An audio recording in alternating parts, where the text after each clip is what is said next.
जय हिंद दोस्तों। काव्य मैथ क्लासेस गोंडा के यूट्यूब चैनल में आपका स्वागत है और आशा करते हैं कि आप सब अच्छे होंगे। तो आज हम औसत जो कि दो पार्ट हम पढ़ चुके हैं, तो औसत का आज पार्ट 3 देखेंगे।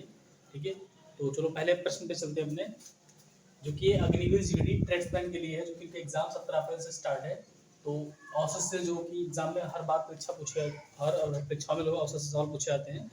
तो औसत का पहला सवाल देखते हैं हम कि ए बी सी तथा डी चार क्रमागत विषम संख्या है जिनका औसत 42 है, तो बी तथा डी का गुणनफल क्या होगा। मतलब ए बी सी डी चार विषम संख्या है, ठीक है, और जिनका गुणनफल क्या है, 42 है। जिनका औसत 42 है, तो हमसे पूछ रहा है कि बी और डी का गुणनफल क्या होगा। ठीक है, तो सबसे पहले हम लिखेंगे यहाँ पर औसत कितना है, 42 है, तो औसत ऐसे लिख देंगे बीच में। ठीक है, और विषम संख्या की बात कर रहा है, तो दो आगे लिख देंगे और दो पीछे लिख देंगे, दो इधर लिख देंगे, दो इधर लिख देंगे। हमेशा ध्यान रखो कि जो औसत होता है हमेशा बीच में होता है। तो औसत कितना 42 है, यहाँ 42 लिख तो बीच में हो गया, और संख्या कैसी विषम है। ठीक है, तो दो इधर आ जाएगा और दो इधर आ जाएगा, तो 42 के बाद कितना आएगा विषम, 41 हो जाएगा और 39 हो जाएगा।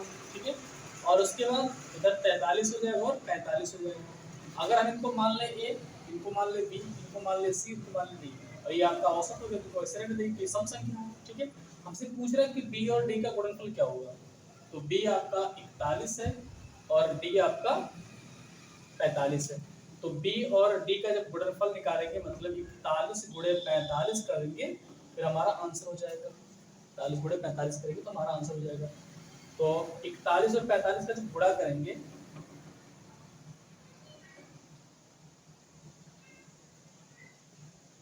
तो कितना आ जाएगा, 1845 आ जाएगा। 1845 इसका आंसर हो जाएगा।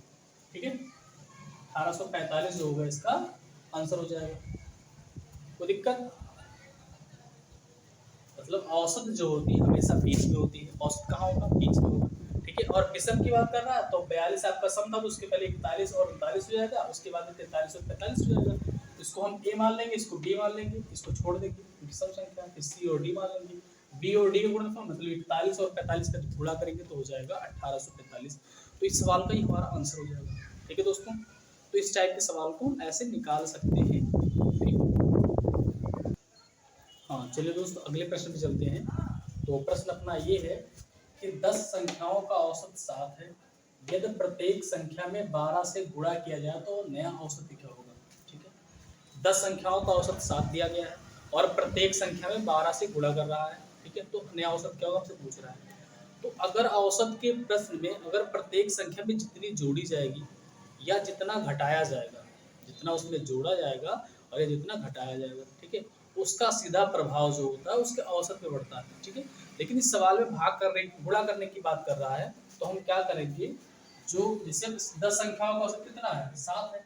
अगर 12 से प्रत्येक संख्या में जब गुणा करेंगे तो उसका सीधा प्रभाव जो होगा औसत में पड़ जाएगा, तो औसत कितना है, 7 है। तो जो इसका नया औसत होगा, जो इसका नया औसत होगा, वो सीधा क्या होगा, औसत में गुणा हो जाएगा। तो 7 गुणे क्या कर देंगे, 12 कर देंगे, तो 12 7 84, इसका आंसर हो जाएगा।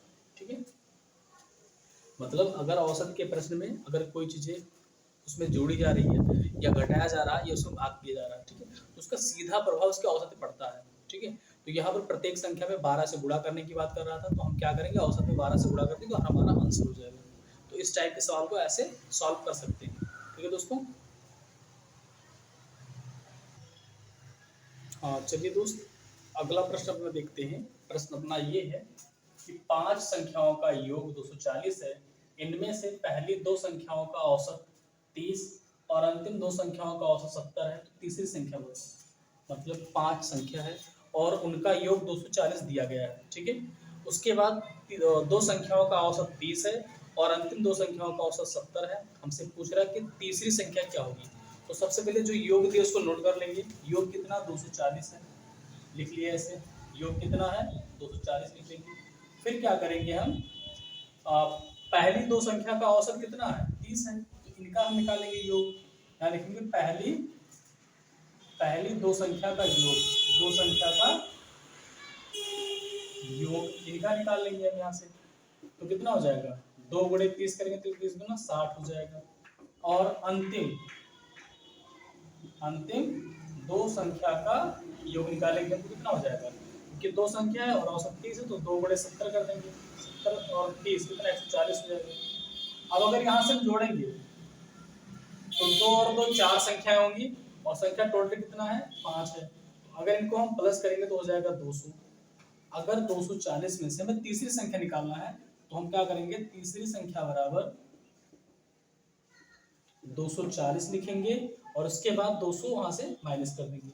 मतलब टोटल 5 संख्या थी और उनमें से टोटल 5 संख्या थी, उनमें से उनका योग जो था वो 240 था, उनका योग 240 था। और उसके बाद हाँ चलिए, जैसे 5 संख्याओं का योग कितना 240 है और पहली दो संख्या का औसत कितना था 30, 30 गुना 60 कर देंगे और अंतिम दो संख्याओं का औसत 70 था तो 70 गुना 140 कर देंगे। मतलब टोटल 4 संख्या का योग कितना आ गया 200 हो गया। टोटल 5 थी तो 5 में से हम 4 संख्या की जब वैल्यू निकालेंगे तो हमारा लास्ट जो बचेगा तीसरा संख्या उसका आंसर हो जाएगा। मतलब 240 में से अगर 200 घटाएंगे तो कितना आएगा 40 आएगा। मतलब तीसरी संख्या जो होगी अपनी 40 हो जाएगी, इसका आंसर हो जाएगा। ठीक है।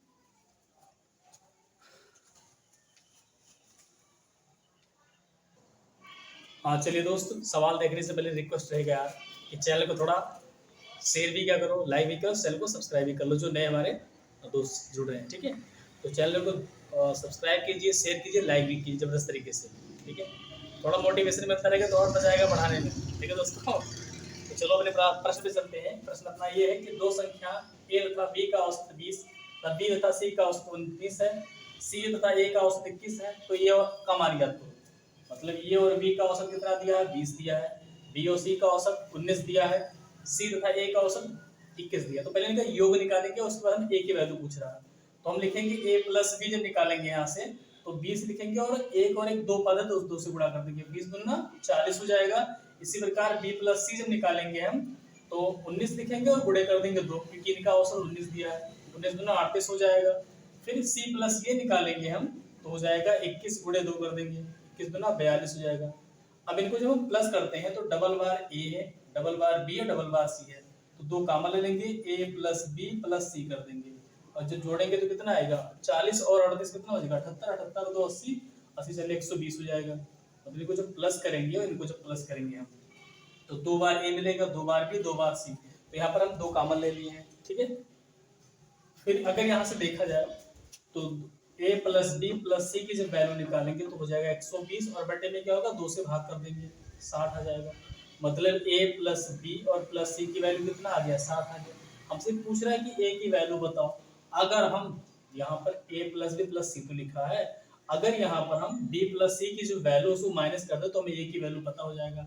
तो बी प्लस सी की वैल्यू कितना है 38 आया। तो जब हम ए की वैल्यू निकालेंगे तो 60 में से 38 घटा देंगे तो ए बराबर कितना आ जाएगा 60 में 38 जाएगा 22 हो जाएगा। मतलब ए का जो आंसर होगा वो आपका 22 हो जाएगा। तो पहले क्या करेंगे इनका योग निकाल लेंगे सबका, फिर इनको जोड़ेंगे तो 2 बार ए 2 बार बी तो 2 कॉमन ले लेंगे, ए प्लस सी बराबर कितना 120 हो जाएगा। ठीक है, फिर 2 से भाग करेंगे तो 60 आ जाएगा। और फिर हमसे पूछ रहा है ए की वैल्यू, अगर बी प्लस सी की वैल्यू वहां रखेंगे हम 60 में से अगर बी प्लस सी को माइनस कर देंगे तो ए की वैल्यू 22 पता हो जाएगा। तो ऐसे सवाल को हम इस टाइप से निकाल सकते हैं दोस्तों। तो आप आराम से एग्जाम में इस टाइप के सवाल को आप निकाल सकते हैं। तो थोड़ा ज़बरदस्त तरीके से पढ़ाई कीजिए क्योंकि आपका एग्ज़ाम भी 17 अप्रैल से स्टार्ट है आर्मी अग्निवीर जीडी ट्रीटमेंट्स के लिए।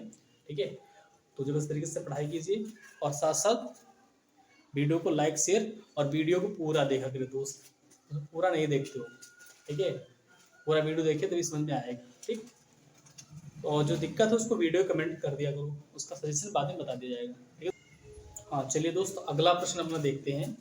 तो प्रश्न अपना ये है, हाँ प्रश्न ये है कि किसी परीक्षा में छात्रों तथा छात्राओं के औसत प्राप्तांक क्रमशः 71 तथा 73 है, समस्त विद्यार्थियों के औसत प्राप्तांक 78.8 है, तो छात्रों तथा छात्राओं का अनुपात ज्ञात करें। मतलब कोई एग्जाम अगर हुआ तो उसमें से छात्र और छात्राओं का जो अनुपात था, औसत प्राप्तांक का जो अनुपात था वो 71 और 73 था, और पूरे कक्षा का मतलब पूरे कक्षा का जो औसत प्राप्तांक था वो 71.8 था। ठीक है, तो हमसे पूछ रहा है कि छात्रों और छात्राओं का औसत प्राप्तांक का अनुपात क्या होगा। तो ऐसे सवाल को हम एलिगेशन यहाँ लगा सकते हैं। मतलब जो प्राप्तांक हमें प्राप्त हुआ है, पहले यहाँ लिखो छात्र और यहाँ लिखो छात्राओं, छात्र और छात्राओं, ठीक है। और जो प्राप्त हुआ उसको बीच में लिखेंगे, थोड़ा इसको ऊपर से लिख देते हैं, यहां से देख लीजिए, यहाँ लिखो छात्र और यहाँ लिखो छात्राओं, छात्र और छात्राओं, ठीक है। और जो प्राप्त हो रहा है उसको बीच में लिख देंगे, जो प्राप्त होगा उसको बीच में लिख देंगे। तो जो समस्त विद्यार्थी हैं उसको बीच में लिख देंगे, कितना है 71.8 है, समस्त वाला कितना है 71.8 है।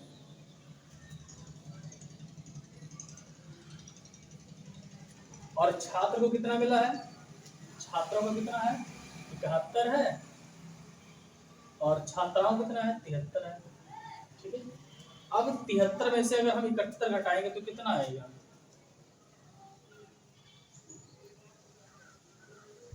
73 में से अगर 71 घटाएंगे तो कितना आएगा, और तो कितना आएगा 1.2 आ जाएगा, कितना 1.2 आ जाएगा। मतलब 73 में से अगर 71 घटाएंगे तो कितना है 1.2 आ जाएगा, ठीक है। और फिर यहाँ से हम, हाँ चलिए, तो 73 में से अगर 71.8 घटाएंगे तो हमारा 1.2 बचेगा, ठीक है। और इसके बाद 71 में से 100 घटाएगा तो 0.8 बचेगा। अब इनका दशमलव हटाएंगे तो कितना आएगा, दशमलव से दशमलव हट जाएगा क्योंकि डिजिट सेम है, तो 12:8 बचेगा, 12:8 बचेगा, 4 दूनी 8 और 4 3 12, ठीक है। नहीं दिख रहा है तो यहाँ से लिख रहे, देखो यहाँ से, हाँ 12:8 बचेगा, 4 दूनी 8, 4 3 12, 4 दूनी 8, मतलब 3 2 का जो होगा रेशियो हो जाएगा, इसका आंसर हो जाएगा, ठीक है। तो इस टाइप के सवाल में हम एलिगेशन लगा सकते हैं दोस्तों। तो कोई दिक्कत हुई तो फिर कमेंट कर देना, बता देंगे सजेशन, ठीक है दोस्त। हाँ चलिए दोस्त, अगला प्रश्न देखते हैं कि यदि 7 क्रमागत संख्याओं का औसत 33 है तो इनमें से सबसे बड़ी संख्या बताओ। 7 क्रमागत संख्याओं का औसत 33 है और हमसे पूछ रहा है कि सबसे बड़ी संख्या कौन सी होगी, ठीक है। तो हम सबसे पहले क्या करेंगे, 7 बॉक्स बना लेंगे, ऐसे 7 बॉक्स ऐसे बना लेंगे, 2 2 4 1 5 1 6 और 1 7 होगा, ठीक। 7 बॉक्स बना लेंगे, ठीक। जो औसत होता हमेशा बीच में होता है, तो 3 बॉक्स इधर छोड़ देंगे, 3 बॉक्स इधर छोड़ देंगे, इसमें औसत को 33 को लिख देंगे, औसत कितना है 33 को बीच में लिख देंगे, ठीक है। और सवाल क्या है कि संख्या जो आपकी है वो क्रमागत है, सवाल क्या है, संख्या आपकी क्रमागत है, तो 33 के बाद क्या आएगा 32 आएगा, फिर 31 आएगा, फिर 30 आ जाएगा, और 33 के बाद 34 आएगा, फिर 35 आएगा, फिर 36 आएगा। हमसे पूछ रहा है कि बड़ी संख्या बताओ, तो बड़ी संख्या क्या होगी 36 हो जाएगी, इस सवाल का आंसर जो होगा 36 हो जाएगा। अगर सवाल पूछता कि छोटी संख्या बताओ तो 30 हो जाएगा, ठीक है। तो ये आपकी छोटी संख्या हो जाएगी और ये आपकी बड़ी संख्या हो जाएगी, ठीक है दोस्तों, ये आपकी बड़ी संख्या हो जाएगी, ठीक है। तो इस टाइप के सवाल को हम अगर औसत कहीं पूछे तो औसत जो होता है हमेशा उसको बीच में लिखते हैं, 7 संख्या 3 इधर छोड़ेंगे और 3 इधर छोड़ देंगे, ठीक है। और क्रमागत की बात कर रहा है तो 33 के बाद 32 31 30 आएगा, और फिर इसके बाद 34 35 36 आएगा, तो 36 आपकी बड़ी, 30 आपकी छोटी हो जाएगी, और मध्य मध्य मतलब 33 हो जाएगा, तो इसका आंसर हो जाएगा। तो इस टाइप के सवाल को हम ऐसे सॉल्व कर सकते हैं दोस्त, ठीक है। तो थोड़ा जबरदस्त तरीके से चैनल को लाइक शेयर जबरदस्त बढ़ाओ, इसका वीडियो को लाइक हो जबरदस्त, पूरा वीडियो देखो लास्ट तक, ठीक है दोस्तों। अभी हाँ चलिए दोस्त, अगला प्रश्न देखते हैं। प्रश्न अपना ये है कि 13 संख्याओं का औसत 68, मतलब 13 संख्या का औसत 68 है, इनमें से प्रथम 7 संख्या का औसत 63 है, और जबकि अंतिम 7 संख्या का औसत 70 है, तो 7वीं संख्या कौन सी होगी, पूछ रहा हमसे। तो पहले हम क्या करेंगे, 13 और 68 गुणा कर लेंगे, इनका योग निकाल लेंगे हम, तो 13 गुणे 68 कर देंगे हम, यही लिख रहे हैं, 13 8 104 के 0 हासिल आवा 10, 13 6 78 10 88, मतलब 884 इसका योग आ जाएगा 13 संख्या का, ठीक। फिर हम क्या करेंगे, प्रथम 7 संख्या का योग निकालेंगे, प्रथम 7 संख्या का योग, तो 7 गुणे और औसत कितना 63 में गुणा कर देंगे, तो 7 3 21 के 1 हासिल आवा 2 7 6 42 तो 44, 441 हो जाएगा। और अब यहाँ लिखेंगे अंतिम 7 संख्या का योग। अंतिम 7 संख्या का योग निकालेंगे, क्योंकि अंतिम 7 संख्या का योग औसत दिया 70, तो 7 गुणे 70 कर देंगे, कितना हो जाएगा 490 हो जाएगा। ठीक है। अब एक चीज यहाँ देख रहे हैं कि 7 और 7 कितना हो जाएगा, 14 संख्या हो जाएगा, लेकिन ऊपर दिया है टोटल 13 संख्या। तो हम क्या करेंगे, अगर इनके योग में से अगर यहाँ 13 संख्या का योग अगर हम घटा देंगे तो हमारी जो होगी 7वीं संख्या में पता हो जाएगा। तो इसको जोड़ेंगे तो कितना, 1 और 0 1 हो जाएगा, 9 4 13 हो जाएगा, 4 4 8, हाँ 1 0 1 हो जाएगा, 9 4 13, 4 4 8 1 9 हो जाएगा, 9 से 31 हो जाएगा। अगर 9 से 31 में से 884 हम घटा देंगे तो 11 4 के 7 और 12 8 के 4, मतलब 47 जो होगा वो 7वीं संख्या होगी। 7वीं संख्या क्या होगी, 47 होगी। तो ये इसका आंसर हो जाएगा दोस्तों। तो इस टाइप के सवाल को ऐसे निकाल सकते हैं। तो जितना सवाल था उसको करवा दिए। तो वीडियो को पूरा देखें और चैनल को, जो हमारे नए साथी जुड़ रहे हैं वो चैनल को सब्सक्राइब भी कर लें। ठीक है। और वीडियो को पूरा देखकर लाइक और शेयर करें। ठीक है। इसी के साथ जय हिंद जय भारत। अगले वीडियो में तब तक मिलेंगे, अगले वीडियो में फिर मिलेंगे। तब तक के लिए धन्यवाद दोस्तों।